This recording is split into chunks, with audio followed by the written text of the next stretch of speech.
Yeah. So you want some coffee? Sure. Serving it up. I'm serving it up. Marital Arts Podcast with Jon and Tara. Drinking incredible butter coffee. It's amazing. From Colombia Ching ching. to us. I should probably turn down the background music so it publish this. Yeah. I don't know if something that famous is not usable. If it's done, I've looked this Because kind of stuff up. everybody's playing it. Well, that's the thing, is if you remake it, then It's yours. it's yours. Oh. But how do But- you tell who did this one? I mean, I know Yeah, there's this- software that can figure it out, but Yeah. Yeah. Yep. That's how, like, David Lee Roth can play a song that they didn't write, you know, a good Yeah, oldie that... covering it. Yeah. Yeah, oldies but goodies. These were goodies. Yeah, I don't know if this one's gonna go anywhere. We're both a little bit. I'm still waking up. I've been up for an hour. Wow. I'll tell you about an interesting dream. Okay. How about that? Actually, there are two dreams, but... So, this is not based on a fantasy or anything that I know about. I have to do that disclaimer. Now I'm interested. So now we're back. You know, when you see the fighters preparing in the UFC for their upcoming fight, they're in the back room, Oh, you know, okay. warming up. Yeah. So it's like we were in one of those, but a big back room where like a big team would be. Yep. Because like it was a main fighter kind of room, and it was really early, so like no one was warming up. It was, you know, just like we were the first ones there. And I don't know, like maybe the name Poirier came to mind because he was in the last fight, but I don't actually remember what he looks like. But but He's pudgy. He's pudgy. Really out of shape. Yeah. Crooked teeth. Yeah. I'm sure. Yeah. There was a couple long couches, and more and more people were coming in, and like this was like not the intention or anything. I just feel like I have to give disclaimers, but he ended up doing hands-on healing on me. But he was going over my chakras, Yeah. and I could really feel like a pulsing energy, like a really. You know, I can feel it when it's subtle, like when an energy worker is Yeah. doing something, but this was like Really strong. really strong. Not in a strong, like, you know, like, stop, but So what you're telling me is you don't have a fantasy of him healing you? I don't have a fantasy of him. But then there was another one that came, and I don't remember who he was, and he kind of was joining in, but wasn't really doing much, but maybe learning, I don't know. But like the main one who was doing it, like knew what he was doing, and then more people were coming and just kind of getting ready for the. So there are more and more people, and but he was still, you know, doing like just into the healing work, Yeah. or whatever, but you know you were off on another couch. Dana White showed up, you know, and. Well, I don't want to tell you this. It's not a fantasy of mine, but Dana White was doing hands-on healing with me. And he was putting his hands on me. He wasn't doing energy work. You got the big boss. He was rubbing me everywhere. Good for you. It was not I just want you to know. That's not a fantasy of mine to be rubbed on by Dana White. So then there's more and more people, and, you know, but I'm like, you know, maybe this is enough, or, you know, like, you know, everything was kosher. You're like, I'm healed. Yeah.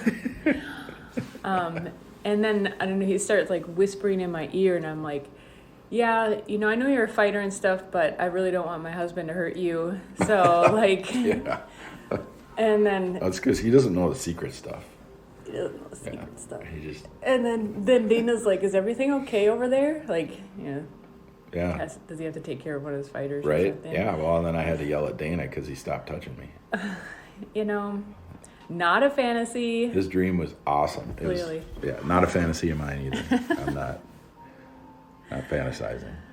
So, yeah, then he probably had to get ready to fight or something, after Yeah, enough sharing healing. his chi. Enough healing. Got to go knock out Conor McGregor. So Then maybe he we was were- actually taking energy from you. Uh-oh. Maybe. All I felt was just like the strong energetics. Yeah. That's because you were on my shiatsu mat last It night. probably was. I did think of that. Did when I you was do it 3 times yesterday? No. The shiatsu? I did twice the day before and once yesterday. Okay. Yeah. And then we were in Wisconsin. And then. Because the UFC has to go to these unusual places now to hold fights. Because Wisconsin's unusual. Well, it's not on the main route, at least. I mean, it's special when they come to Minnesota. So we bought a Rambler in Wisconsin. I don't know where, and it was like a country neighborhood, and So we bought a house because the fights were coming? apparently. Oh, okay, good. I learned later, what I if like you to drive do. down the road, that there's a convention center, out in the country somewhere where there's country neighborhoods, and the UFC was going there because, apparently that was the Trump part of Wisconsin, and they don't give a shit about masks and all that stuff. Maybe Okay. something like that. Okay. I don't know. It was a dream, so Yeah, it's but kinda, the pandemic's over now. Biden's in office. well, tell my dream that. Like, and then we're on a bus, because we got to haul the fighters somewhere and stuff. So it's like, it's kind of going back and forth a little point at this point. And then Dana's like, she was like, "Hey, what's up? What's going on?" And you're like, "Yeah, we just bought a house, and it's got this, like, we found out after we bought it that it has like an underground tunnel. Yay for you." Yeah, right? Yeah, and then it like under the garage and stuff. It was like one you could walk through, not like To like get a to really the house big one. in the garage, so we Yeah. bought an old Rambler with a separate garage. Yep. I think there's probably attached to because, yeah. Yeah, we should I was do just that. talking to Dana. I was just like, we're just bought a house because the UFC's coming to Wisconsin, doing the Scony thing, and on the bus, we're being trainers. We're training fighters. Yep. Yeah, letting them give up a little bit of their energy for healing people. Yeah, they It's got not a too much. fantasy though, Dana. Don't worry. It's not a fantasy. No, you're talking about some kind of heater or some kind of, fancy thing for Dana's the bald. house. He gets cold, so Yeah. it And was a he's head like, "Oh heater. yeah, that's a good one." He's like, "Yeah, that's a good thing to have." Oh, you mean furnace for the house? It wasn't a furnace. It was Oh. some kind of, like an air exchanger or some kind of, Oh yeah, something that's, it's what I do on the UFC bus. why not, right? Talk This is about- actually starting to sound like a fantasy. Like you're watching me talk with Dana White, and we're talking about air exchangers. I know this is one of your fantasies. Oh my gosh. Yeah. Can you exchange some of this hot air, please? You seem like a hot air person. I think you know how to handle this.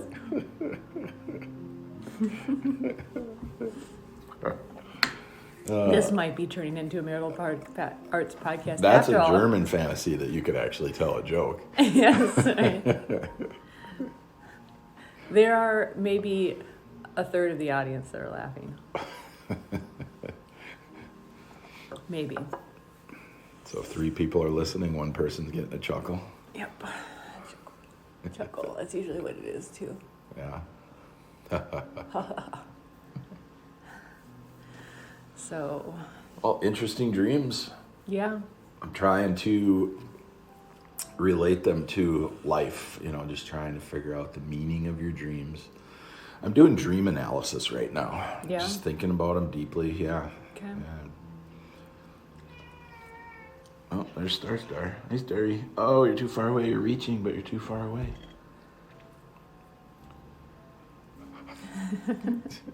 Starry reaches out with her paw and then shows all of her claws. Yeah. Your starry claws. Bringing gifts of puncture wounds. So what are you up to today? I have a noon class. With who? It's Matt and Sean. Okay. I have stuff to prepare before then. Well, I prepped Matt really well for you last night, so. Yes, I think that was really fortuitous that we had an RSJ class in between. Mm-hmm. And he was in a great mood. He was excited for it. And Was there any topics from last night's RSJ that you want to chat about or expand on, or is there any points of our talk? I found it very interesting that you both have gotten into Neville Goddard. Yeah.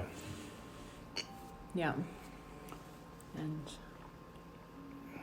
I was listening to his audiobook Imagination. I didn't mention that last night because I forgot which one it was. Because sometimes I'm listening to YouTube, sometimes it's a podcast, sometimes it's an audiobook, sometimes it's just a random website with audio or video and that kind of stuff. So a lot of times I don't actually recall where the source was from or what the book was. I remembered his first name. I was listening to Neville, and then his name slowly came into my brain, Goddard. And then I said Goddard, and you kind of can hear it in my voice during RSJ. I'm like, and RSJ is Real Spirit Journey, for those that don't know. That's a monthly conversation that Matthew Wood and I do. And Tara's there often. I'm always there. I don't always participate. Yeah, you participate quite a bit, but yeah. But it just you know how the words scroll across the screen sometimes? That's how it came into my head. I was thinking to myself, what's his last name? And then all of a sudden, slowly, Goddard came into my head. Oh, man. I should have waited till it was fully in, because I heard myself saying it long, kind of, a little bit slow and long. You could pretend that it was the audio. Yeah. I can pretend a lot of things, but it doesn't mean it's a fantasy. I just want you to know. I know. Imagination and fantasy are different. So if I'm imagining something, doesn't necessarily mean it's a fantasy. Yeah. Yeah, I liked our imagination talk last night, and then desire, bringing desire into it. There has to always be a driving force. You can daydream about anything, but if you don't put some wind behind the sail, it's not going to go anywhere. And that's how a lot of people try and manifest. They're like, I want a new house, but they don't even have a job, or they have no credit, or they have no money for a down payment, or they have, they're not lining up their ducks, right? There's no stepping stones to their goal. And so and that's partly to blame on our society, because society has made it that way. If you can most people get their first down payment from their parents or a relative, and then they go buy a house as a first-time home buyer, right? And they get into something not of their own accord, right?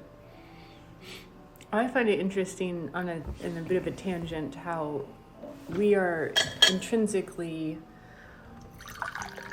hardwired, it seems, to not skip those steps. We are hardwired in the sense that when we are the ones taking those steps, that's when we feel good. Having everything handed to you, you don't necessarily feel that's great what you're saying. innately. Okay. Yeah. And so it's Neville actually gives a few examples where stuff kind of spontaneously seems to happen for him or for people. But for the most part, people are putting things in order. When he was trying to get honorably discharged from the army, he was already 38. He didn't agree with the premise of World War II. I think it must have been at that point. And he was saying how he, did the paperwork, was, getting along with his fellow soldiers and stuff like that. But he would talk to the higher ups regularly, like, this is not the place for me, and then he would do the work physically, and then he would do the work in his mind and imagine himself in his New York apartment, current time. And so, yes, he has a few examples where it seems like something spontaneously happened, but You worked on it. yeah, he at least was. Now I need to do a little research and find out if he left the Army honorably and got a pension, because that's going to make me upset. If you're doing something that you don't agree with and you're trying to get out, then you should leave without any benefits. Yeah, I know. It was at a point where they're obviously drafting, maybe not obviously, but he was just at the cutoff age. Yeah. Yeah. So he did eventually get honorably discharged as a part of that. But so yeah, I find it interesting how we, in that sense, like there is action to take, in the physical realm and in the imagination and imaginary realm, but then it's like we're meant to struggle through it a bit. So I was listening to an interview one of our teachers was doing, a podcast interview. She's an astrologer, and there's this concept in astrology. There are angles of how the planets show up in your chart and stuff like that. And there are angles that are more conducive and there are angles that are less conducive. So if you think about water flow, for example, and you have a garden hose, water is going to flow better if it's in a straight line, but it's not going to flow well if it's cut off by, that's actually not a good example because it doesn't apply actually directly to the astrology angles, but just conceptually, right, there are angles that are better for certain flows of things. Yeah. And so she was saying how she gave a good example where people, you may look at their chart and go, oh, they're going to have some struggles, that's going to be hard, but it's through the struggles they actually do more in their life. Not always, but the person may go through struggles, but they accomplish more, they do more in life because they have to get through things, as opposed to the person who has the, quote, easy chart and things just flow to them, but they can sit on their couch all day and order pizza and play video games or watch soap operas or whatever they do because they have, a trust fund or whatever, an easy path in that sense, but they have a difficult path in the sense that they don't end up pushing themselves and having that reward of having to overcome. Well, the thing most people don't realize is money doesn't make your life easy. If somebody has everything their heart desires, they may never develop a deep relationship with a person. They might not have mature emotions. They might not have a thought process that even allows them to think deeper than what am I having for my next meal, which to a lot of us would be hell, right? To not have the capacity to think or feel or relate, to be in an interaction. I mean, there's a lot of people that would never sit down and do what we're doing right now. And I'm not saying they're all rich people, they might be poor people, and everybody comes in at their own level. There is no way to make anybody equal, whether it's money or emotions or mental capacity, intelligence. I mean, you don't even have equality between people that have the same IQ and the same circumstances. They're all different. Everybody's different. Well, we've seen and heard of examples of people who are literally brilliant or geniuses, but they're so brilliant that they get hyper-focused and they're not able to function in certain areas. So it's a catch-22. Yeah. No, I think... I wonder where that phrase comes from. From. Astrology brings a lot of realism to... the reason, in my opinion, the reason astrology was slandered, the reason they destroyed all of the astrological schools and stuff like that, is not because of science. It's not because of, now I mean, astronomy tracks the movements of the stars and the planets and everything also. It's almost like they just changed the name and put some little bit of science on it, but they're Who still the powers that be. Okay. The people that don't want the people to, the same people that are causing the problems now. So let's use the example of the hedge funds that just got trounced because of the people that went on the apps and put all their money into GameStop and AMC. Somebody got on the Reddit boards and said, do this, because what they're seeing is that these companies are making billions and billions of dollars short selling stocks, and somebody that has the knowledge of how to counteract that figured out the patterns, saw what was going on, and said to the general population, do this.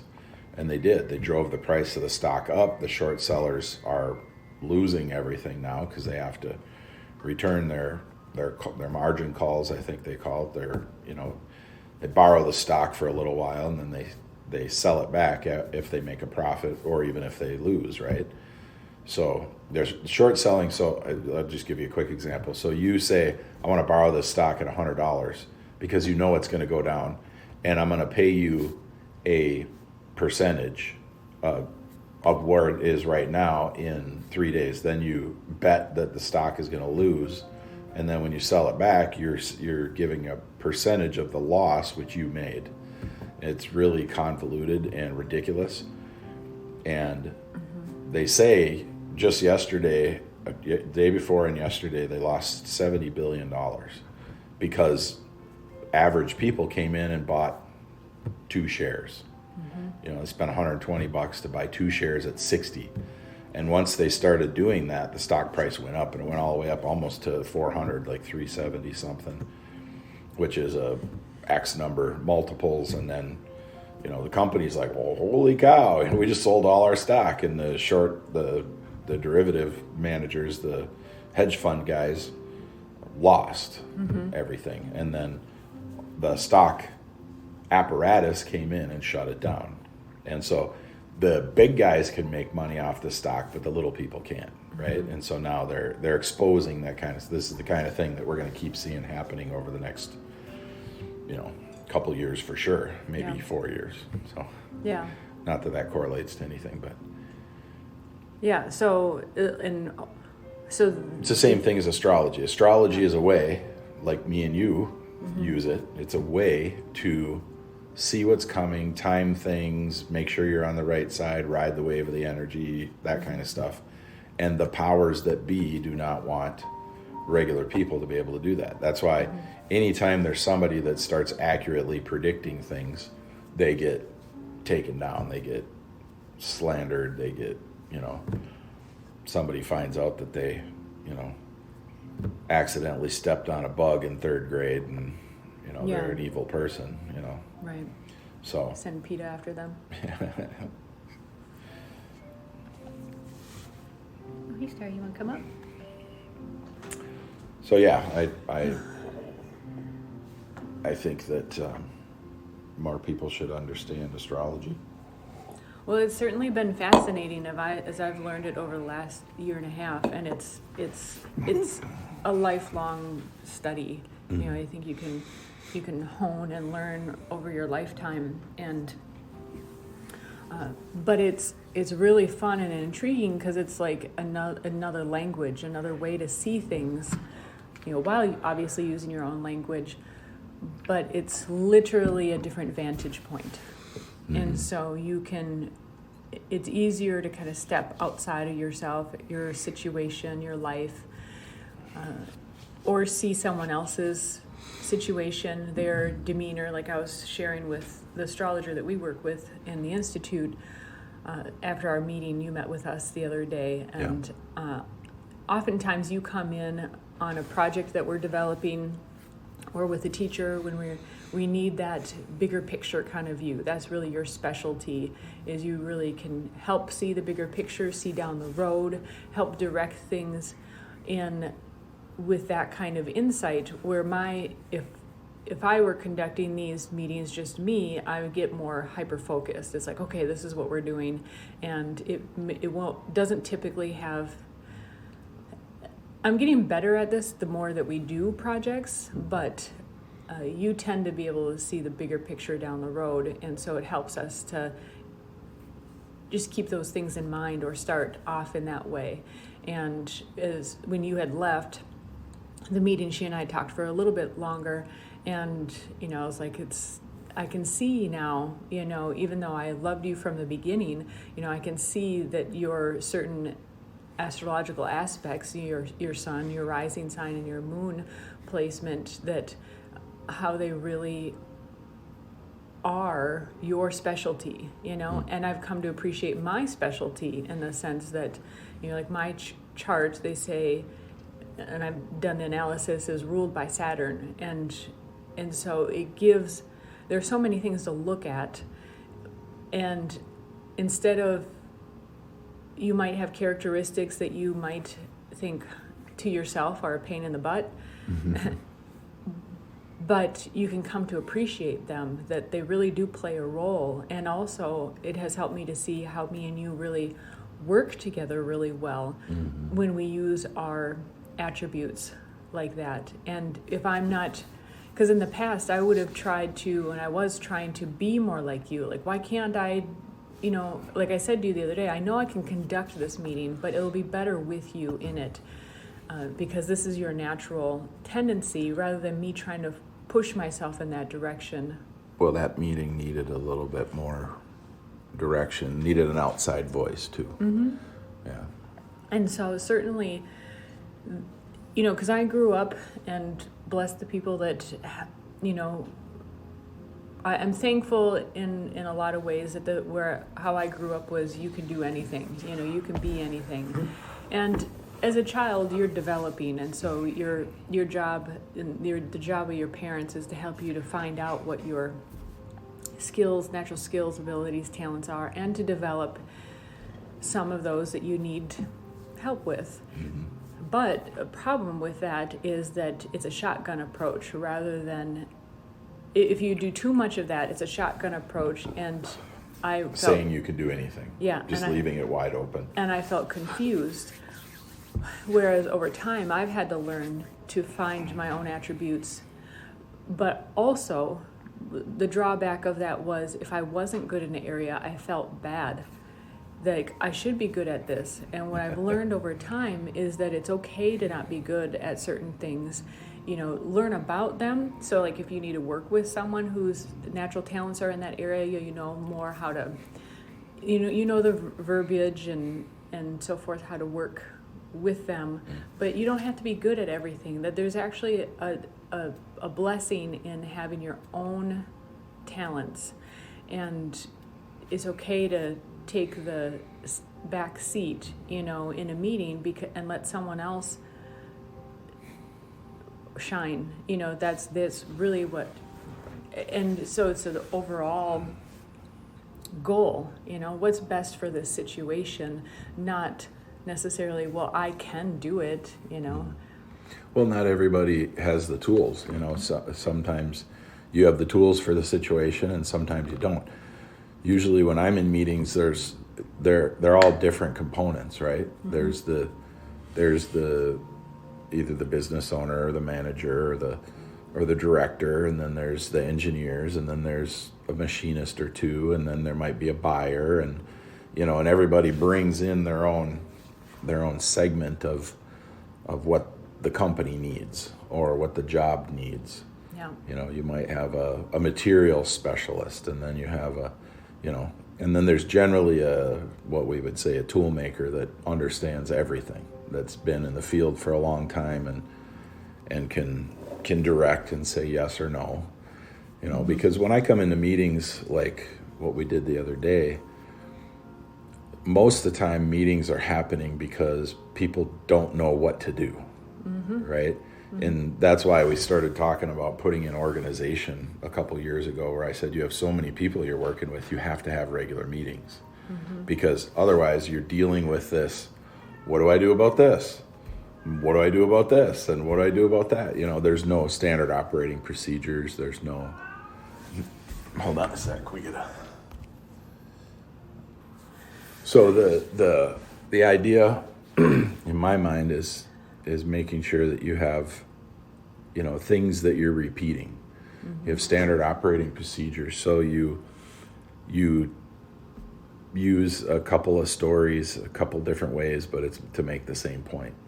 You do it over and over and over and over again with, you have your 8 standard operating procedures in your company, right? You have a way you bring people in, you have a way that they propose courses, you have a way that they have to set up the outlines, you have a test that you need done, and then you need, and then you have to do the class. You might meet before the class a little bit like you do. That's your standard operating procedure that you...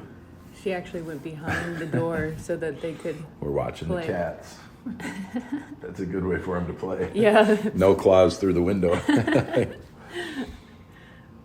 But you have a good standard operating procedure because you meet like 15 minutes, half hour before the class, and you just get people settled in and you talk to them and they go, oh yeah, we'll start with this, then we'll do this, and make sure all the audio is good, the video is good, their computer's working well, they turn off their alerts and their noises on their devices, right?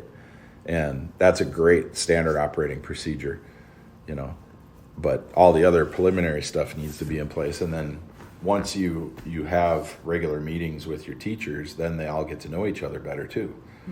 And so then more ideas can develop and people can say, hey, I want to teach this, and another person can say, hey, I'd love to teach that with you, you know, and you find that out in a meeting, you know. Yeah. And then you got your people that say, I don't want to be in a meeting. And it's like, well, we're in a meeting right now where you're saying you don't want to be in a meeting. John, that never happens. Yeah, shit. The amount of times I've dealt with that, you know, I just tell guys, well, then get the fuck out of here, you know. It's like, I don't care if you don't want to be in a meeting. If you leave the meeting, you're not going to know what anybody's doing. You're not going to know what's going on. And then 2 days from now, you're going to look like a fool because everybody else is going to know what's going on.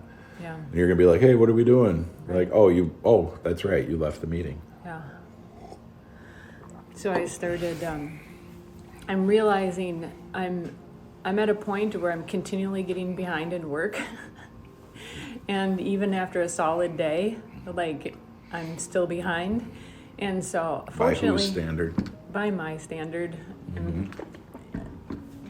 And you know, I'm trying to also have reasonable standards for myself, but fortunately right now, in what way? In how much work is reasonable to get done in a day, how much I can add to my plate, and the timing of it, because right now, from at least 2 directions, well, multiple directions, because some teachers want to do more courses too. So I have multiple people pushing to add more to my schedule soon, you know, where at this point I need to move it out. Because it's tempting for me too to go, okay, can I add that in at the end of spring? But I'm working with someone now. Fortunately, I have someone who's helping me with some stuff, but it's training time. So you have a subcontractor. Subcontractor, yeah. Yeah. A virtual assistant.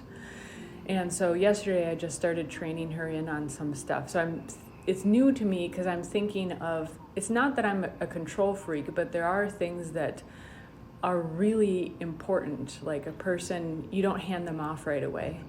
And so I'm thinking of, okay, what can I hand off? Yeah. You know? And a lot of stuff needs training too.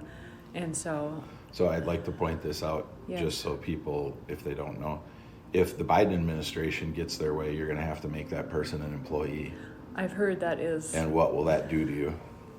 So right now we have about 15 subcontractors. So instead of being employees, and they're teachers that teach and have their own businesses. Yep, it's the majority.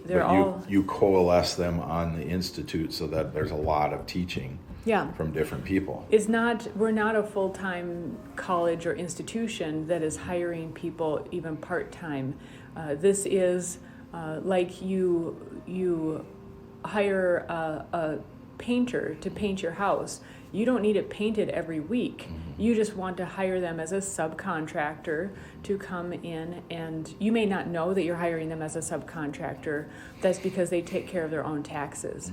But because we work a little bit more regularly with these teachers, because they're helping to answer student questions and so forth, they do some more regular work, but it's on their own time. We negotiate a price, so it under the current subcontractor laws. Yeah, they negotiate a price. Yep. Yeah.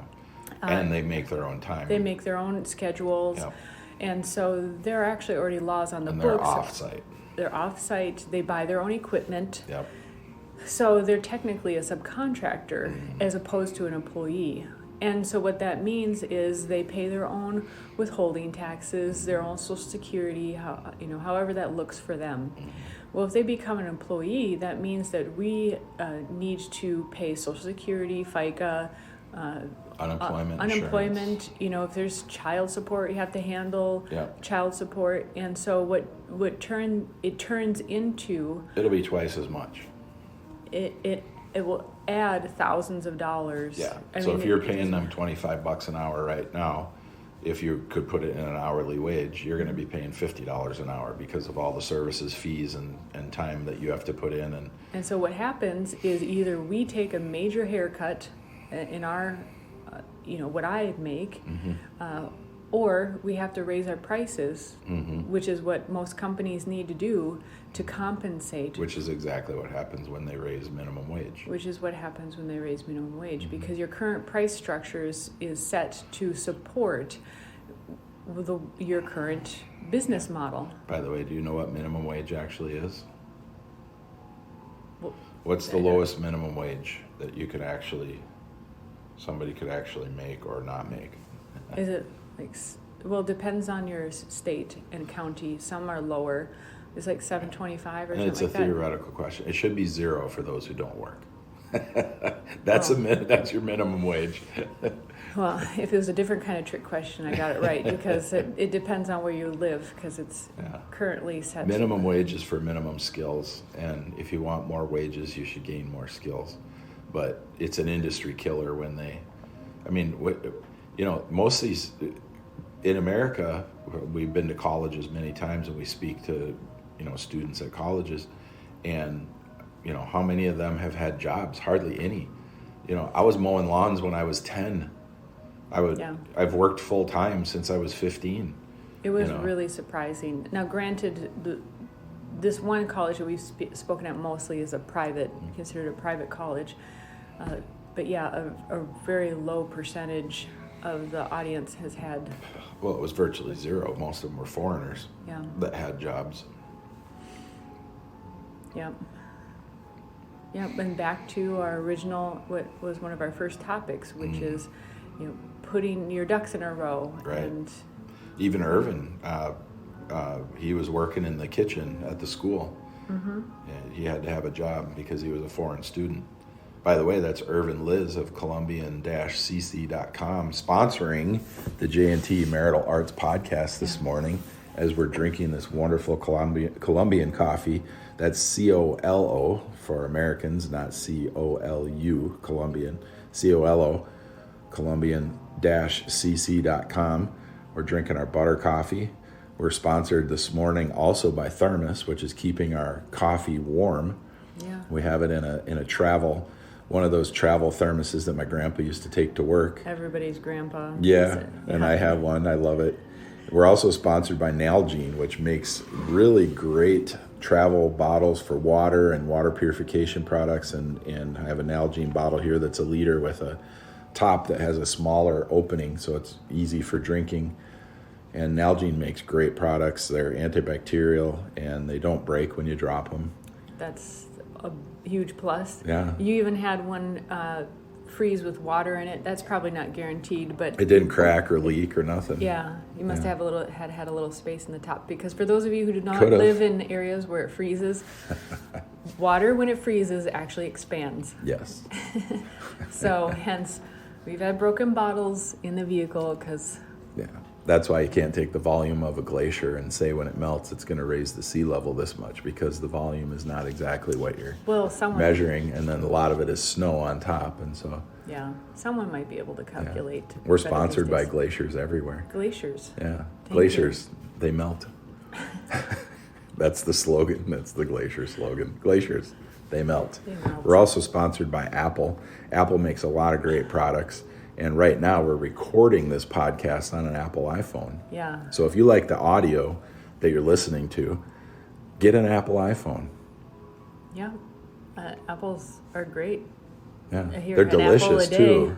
Yeah. Yeah. Apples are delicious. An apple a day keeps the doctor away. Yeah. Yeah. It's a great health plan. So all the students that we've talked to, probably only 1% of them had jobs, have ever had a job leading up to college, and in college did not have jobs. And I'm appalled. I mean, we've got 20-year-old adults. You know, when you're 18, you can go to war and kill people and be killed. You're an adult at 18. And you don't have a job until you're 20. I consider that child abuse, to not have your kids work, because the amount of things you learn, the amount of skills I had by the time I was 16 years old, I meet 45 and 50-year-old people that don't have the skills I had when I was 15. Mm-hmm. And I'm appalled, I'm disgusted, I'm amazed. It's crazy. Well, and it's too bad for our society too. It dumbs down the society. The next generation is dumber. Mm-hmm. And that's regression, right? That's a devolution. Mm-hmm. And if we devolve 1% with each generation, it's not going to be long, and we're going to be living in caves again and swinging clubs.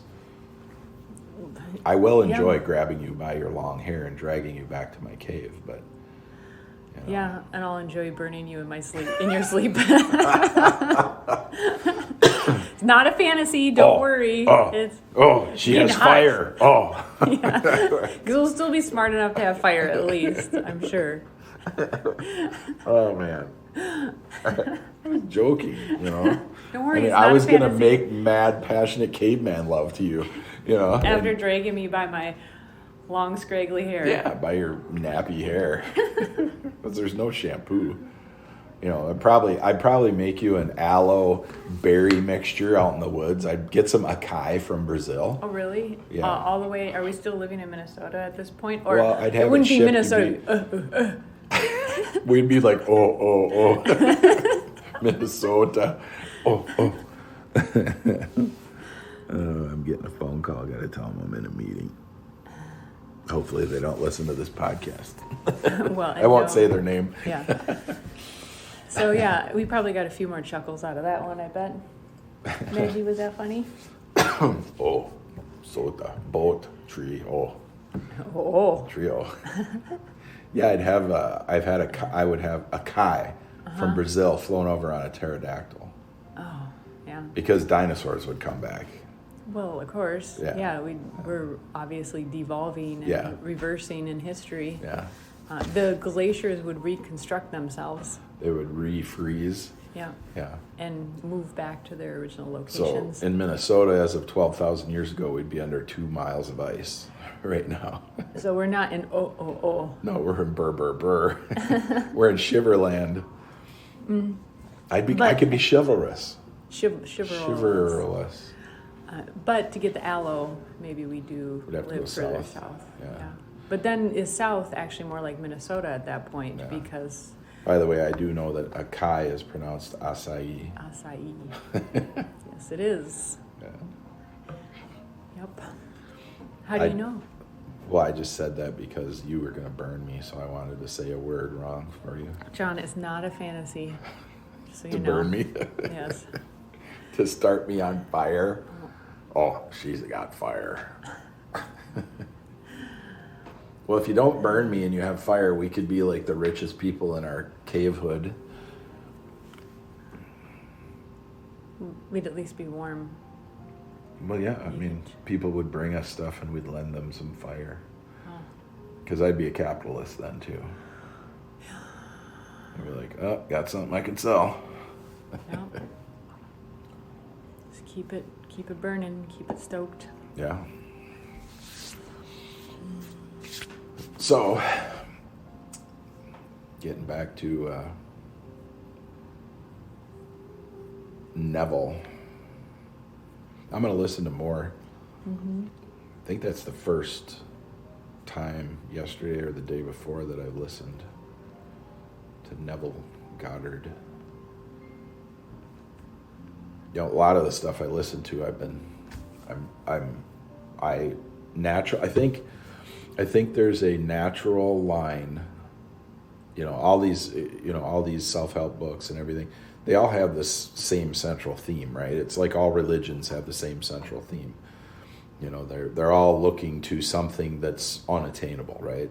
In religion and in self-help or self-improvement, that's the line, right? You're trying to find things that you can do that can help you improve. You know, because let's say a billionaire is improving themselves, right? And we'll use that because nowadays we have a measure of money. Back in the day, we would say a king or a prince or a lord or something like that. Or he with fire. Or she with fire is trying to improve themselves. You know, it's the same concept, just at a different level, right? The person that's in the church kneeling, saying the Lord's Prayer, is doing the same thing as the monk that lives in the cave, just at a different level, right? The monk that lives in a cave for 30 years and eats nettles and turns green because he's eaten so many nettles, is because he survives off of them, is doing the same thing as the person in the church, just at a different level. You know, it's like the kid playing basketball in their driveway is doing the same thing as the NBA player. You know, it's just at a different level. Mm-hmm. And, you know, I apologize for my second grade thinking, but, you know, if everybody's just doing a little bit to improve themselves instead of just another way to tear somebody else down, you know, like social media, people are always attacking.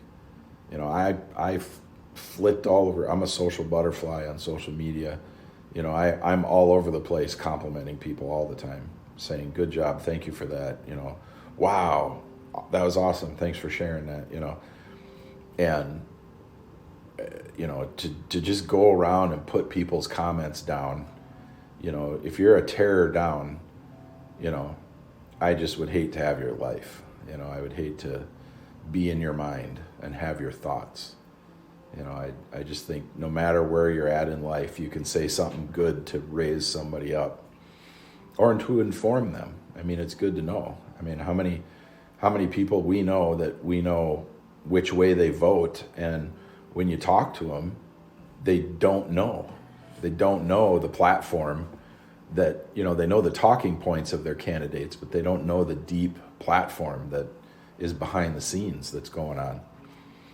You know, I mean, everybody was hammering on Trump for building a wall, right? Well, the Biden campaign just announced they have the same border policies as the Trump campaign, and they're going to continue building the fence.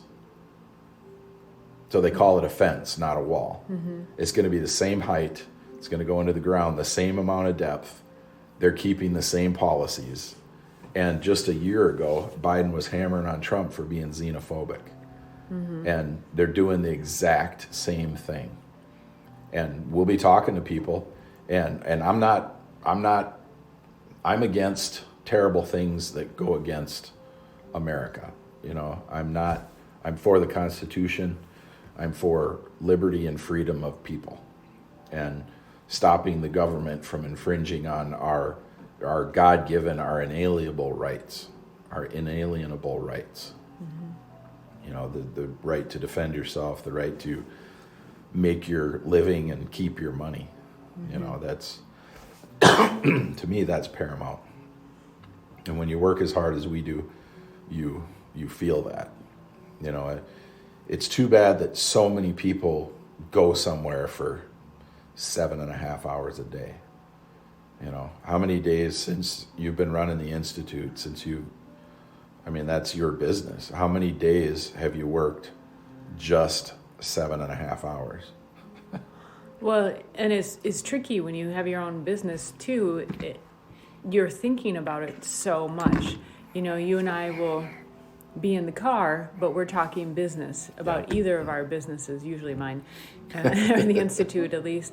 And so, you know, it's not just the hours at the desk. And you brought that to my attention like 1.5 years ago, and I'm like, oh, well, that makes sense. That's why my brain feels fried at the end of the week sometimes, and because it's not just clocking in time.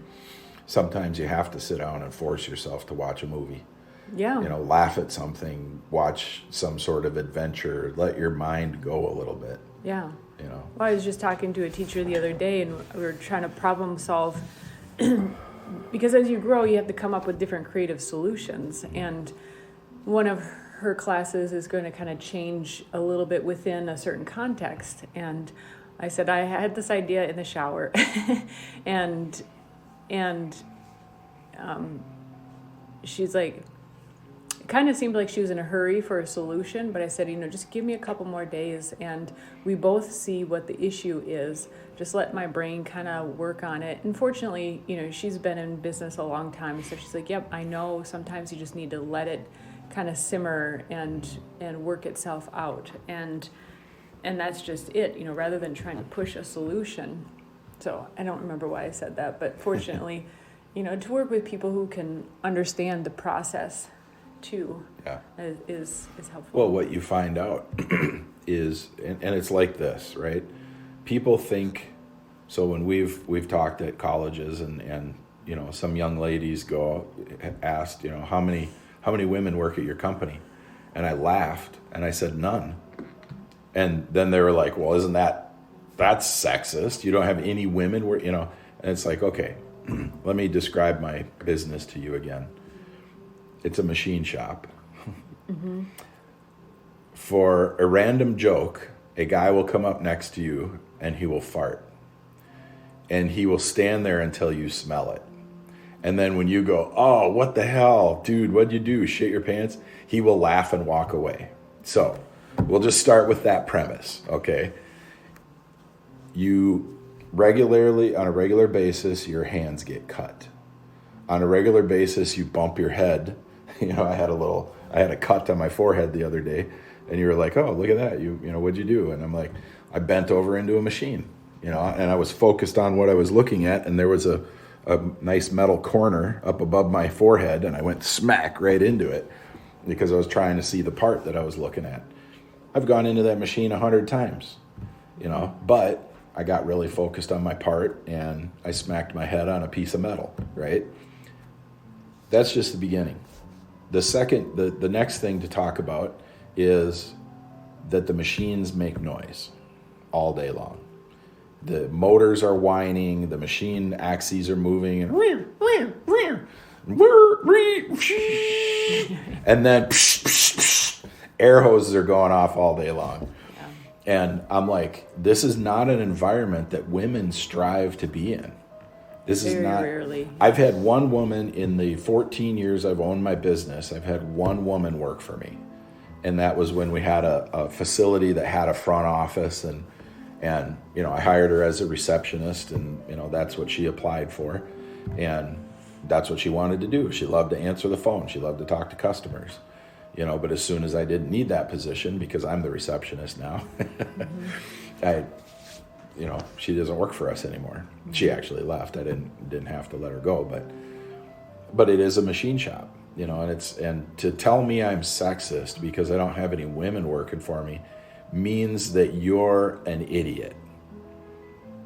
You know, it's like, aren't you sexist? Well, aren't you an idiot?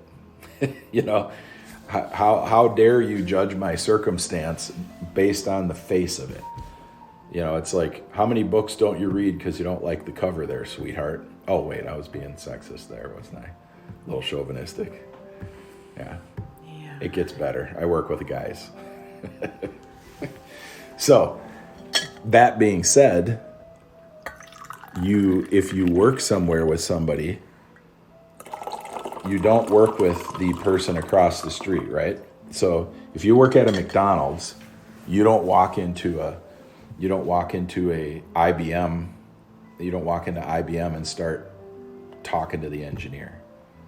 You know, you relate on the level of who you work with. And I forget where I was going with that point. Sounded brilliant in my head. That was my point before I went off on the girl at the college that called me sexist. I'll remember it, but I sense in some men who are willing to stand up for men these days that they're working in defenses like this, or in offenses in a kind of a way. Men used to stand up for themselves, and there's not many men standing up, and I do have that feeling. Mm-hmm. I have to defend maleness. Well, I haven't said much, but I would say I totally agree and have seen what you are saying about women working in a machine shop. I mean, it is a really nice machine shop. You know, it's not grungy, dirty, like, you know, in the olden days, a machine shop was totally grungy, dirty. You keep it clean. You have decent guys, but they're decent, really machinist guys. They talk gruffly. There's always been both. You know, there's always been, from the beginning of time, there's clean shops and there's dirty shops. Okay. You know, not all machine shops nowadays are clean. Mm-hmm. You know, you can walk through some of them and you can hardly walk through them. And you can walk in some and it smells so bad, like, you know, that if somebody dropped a match, the entire place would go up. Yeah. Because there's so much rancid oil and solvents and coolants and everything all over the floors. And, you know, it's bad. But in general, just say I do. Ours is clean, yeah. Yes. And even for a clean shop with, I think, decent people and great people. Yeah. I mean, by decent, I mean by some of the language they use, it would really be off-putting to a number of people. But certainly not the first choice of the vast majority of women. Well, you walk through it quite often. Yeah. And sometimes I know you're like, man, that was loud. You know, yeah. There's stuff going, and the guys know not to. When you're walking through, they don't grab the air hose and blast into a tiny little hole on a part and make it whistle, yes. You know, and scream. You know, they don't do that when you're walking by. They're not going to blow the chips off their machine in your direction. Mm-hmm. You know, they're very courteous in that way. But if you work there on a daily basis, you know, you're going to have metal chips getting into your hands. You might get a metal chip in your eye. Sometimes you get a hot chip in your ear, you know, and you can't, after the first time, because when you get one in your ear the first time, you try to dig it out, and then you push it into your skin, and then it's hot, right? Yeah. And so it might cut you. And the second time you get it in, you know you can't touch it, so you tilt your head and bang on the opposite side of your head. Is this like in the 101 introduction? It's in the things, you know, the things veteran machinists don't do. Yeah. You know. But if you get a chip in your eye, you can't rub it. You know, you'll scratch your eyeball. Yeah, you're supposed to be wearing your glasses. You get them. Give me a break. You get them in even more because it will ricochet off the glass and go into your eye. People don't understand that either. You're better off not staring at chips that are flying, and you're better off actually not wearing safety glasses if you understand the operation you're doing.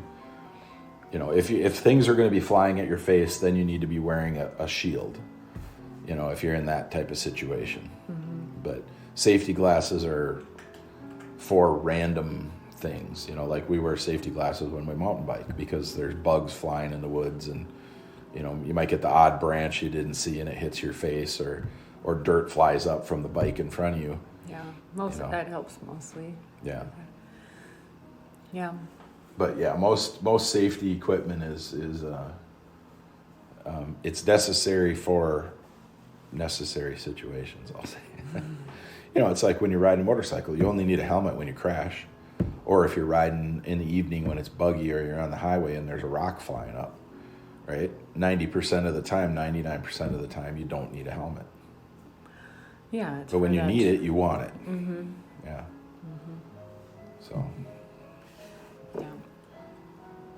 And even just to go on one more branch of that, even the office, is attached to the nice machine shop. Yeah. You're still going to hear the noises. Yeah. Your shop smells decent. Yeah. You use good cleaner. You clean often, but I you run still the ozone machine every now and then. So. But you still smell shop. Oh yeah. There's sometimes I can't walk by a certain machine. I have a sweater on, a long sweater. I'm like, shit, I'm going to get metal chips in this. I have to go around. You still get them in your shoes and take them with you. So even if you think, well, I can work in the office, it still might not be the first choice. I think that practicality in a sense has gotten lost with just the women can do anything, and I can see how that mentality, I was raised with that mentality, has helped in a way, but it's also detrimental. Well, you know what I like to say? Anybody can do anything. It's not just women. The problem with women's lib is they're trying to be men, or they're trying to be better than men. And women that are doing things are always going to be compared to men until they decide to just be women. Or just be themselves. And I'll note that the Biden administration is now allowing transgender females, which are boys, to compete in female sports. And there's lawsuits all over the country now because these girl sports teams, they talk to the top 10 girls and they're like, well, now we're not going to state. It's going to be all boys competing as girls at the state competitions, and it's going to be a boys sports league. Mm-hmm. It's like, you got to be, I was watching a bunch of videos the other day, and these guys are giant compared to these women. Yeah. There was a high school junior playing in a thing. He was 6'6", 220 pounds, and he was lean muscle mass. He towered over these girls. He dominated every play. 3 girls would grab him. They'd all be falling off of him. Well, of course. It's asinine. It was asinine. I can't even. Yeah.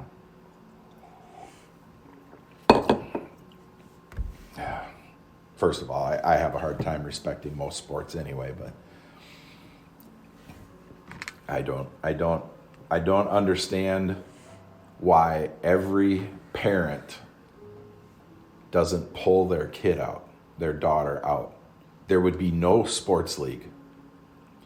They say, if this is allowable, our daughter's not playing.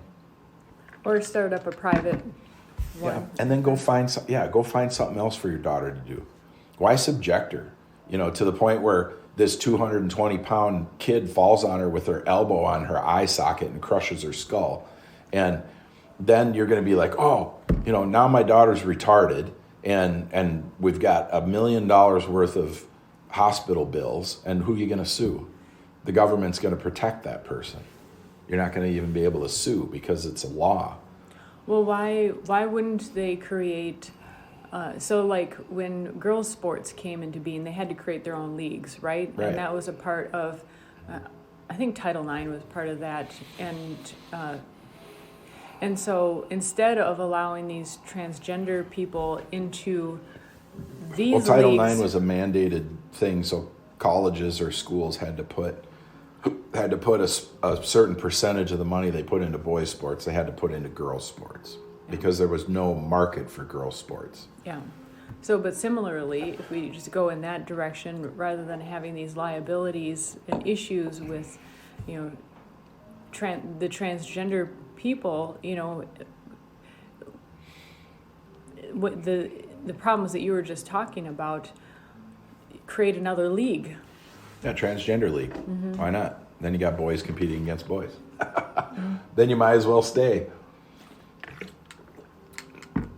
I mean, if you're 17 and you're chopping your dick off, there's a lot more going on than, you probably shouldn't be in sports.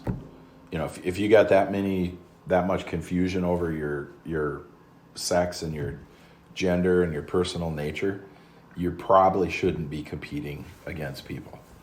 So what's interesting to me is that in the fight for, and this is not a value judgment in the sense, should we have tried to? I'll make the value judgment after you're done. You will.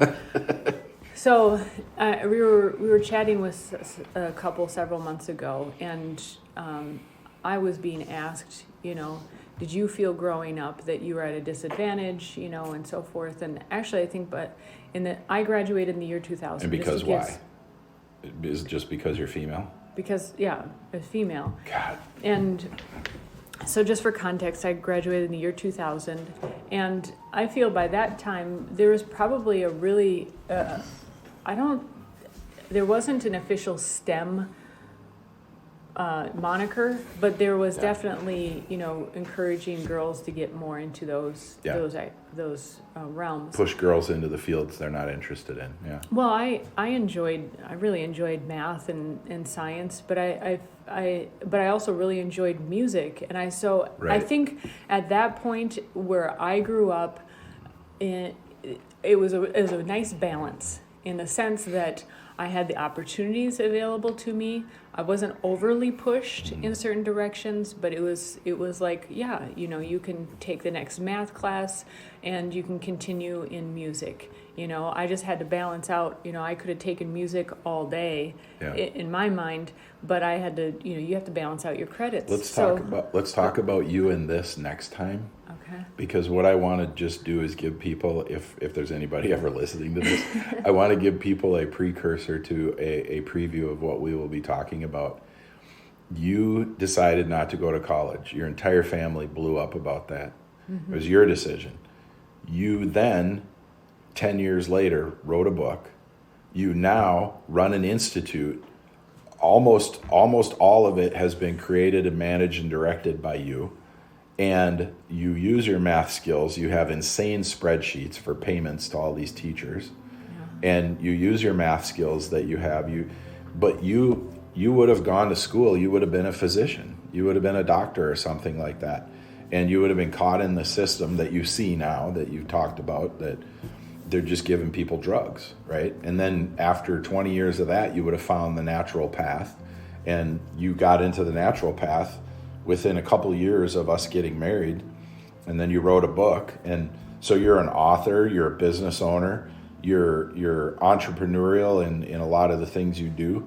You have had a successful marriage for 20 years. You have no debt. Well, you just bought a vehicle, so you have a little bit of debt. But you had no student debt, you had no school debt. Yeah. And we've lived in really great houses. We've lived in many places, Wisconsin, Minnesota, back and forth a little bit. And we've traveled. And you're a competent martial artist. You're a remote viewer. You're a yogini. You've got a yoga certificate, 500-hour certificate, teacher training. You can teach. You've got all these things that you wouldn't have had if you would have had debt, because you would have been working your ass off to pay off your debt. Yeah, and I'd have no ass. You'd be so disappointed. Well, yeah, I'm not disappointed right now, that's for sure. So I think we should talk about that. That's just a preview. I think we should talk about that and those kinds of decisions, because I think... Well, I literally did the math. Math on how much debt you'd have and how much money you'd make. Yeah. Yeah. Based upon because I had no idea. And the formula didn't work. It did not compute. Yes. But instead of telling girls they're incredible and they can do whatever they want, we should be telling them that they should be doing what they want. Mm-hmm. Not you can do anything you want. You should do what you want to do. Mm-hmm. And you at 19 wanted to get married. Mm-hmm. And how many people were like, and how many people doomed our marriage to failure and all this stuff. It's like, yeah, it's crazy. And now we've been married for 20 years.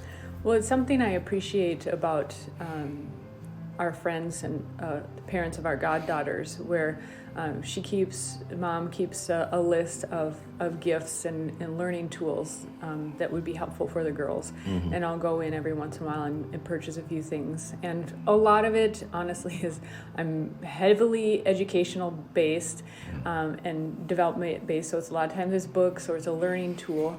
But, for Christmas or one of the birthdays, it was a kid's broom and mop set, I really appreciate that. Oh, that's terrible. They're girls. What are you trying to tell them? They have to do housework? Yeah.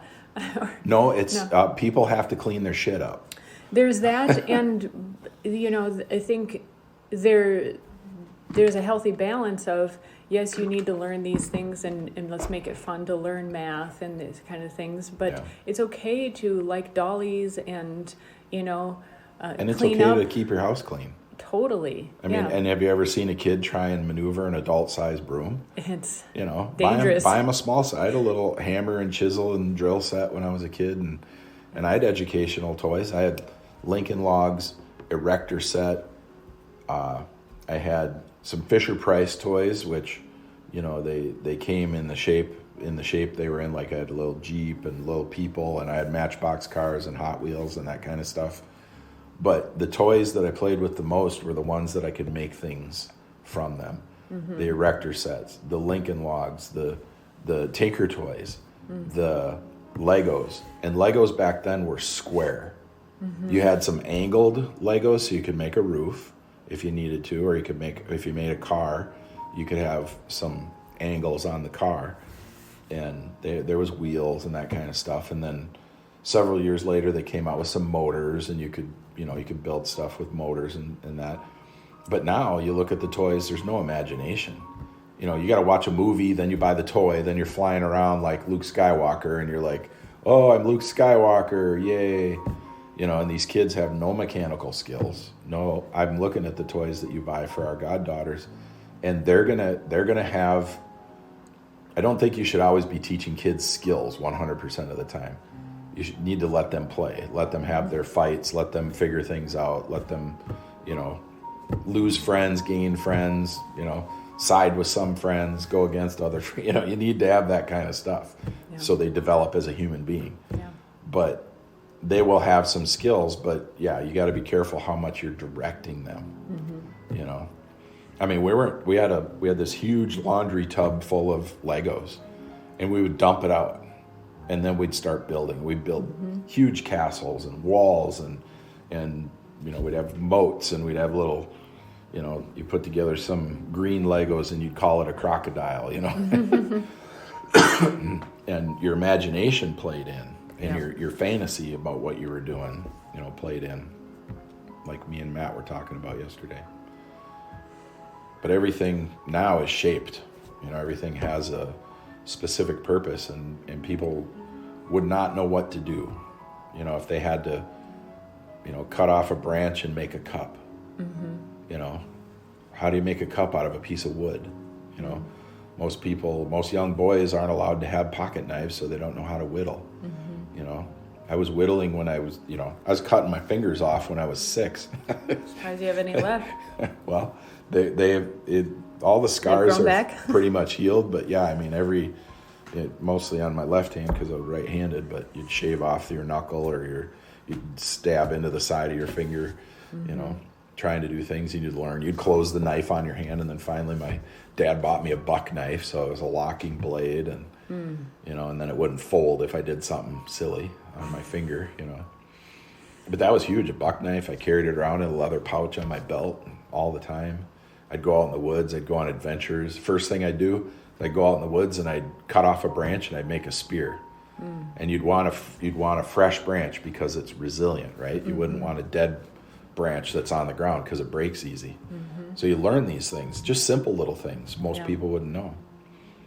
And then you're walking through the woods with your spear, and or you learn. I went on a lot of walks. I think a fair amount of walks with my dad in the woods, and you learn. Okay, you have to walk a certain distance away so that any branches that the previous person went through can whack and wobble before you get to them. You stand about 6 feet apart. So that you're not the one getting whacked with them because you didn't see the branch. Right. I mean, of course, someone who loves and cares about you in front of you is typically going to let you know. They watch out for you. Yeah. But sometimes that happens. Yeah, you either have to walk really close or you have to be about 6 feet away. Right.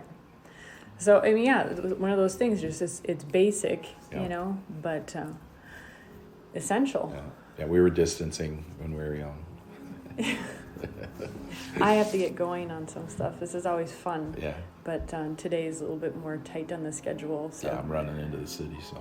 Okay. So next time will be a little bit more about Tara and my math skills. No, your path, your path that you took, and your feelings about it. So, good or bad?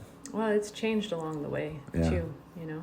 Yeah. But we'll get into that next time. You'll have to remember that. I think last time we ended with something that we were going to begin with next time. And we forgot what it was. Yeah, I think so. We'll write this one down. Bye. All right. Talk to you later.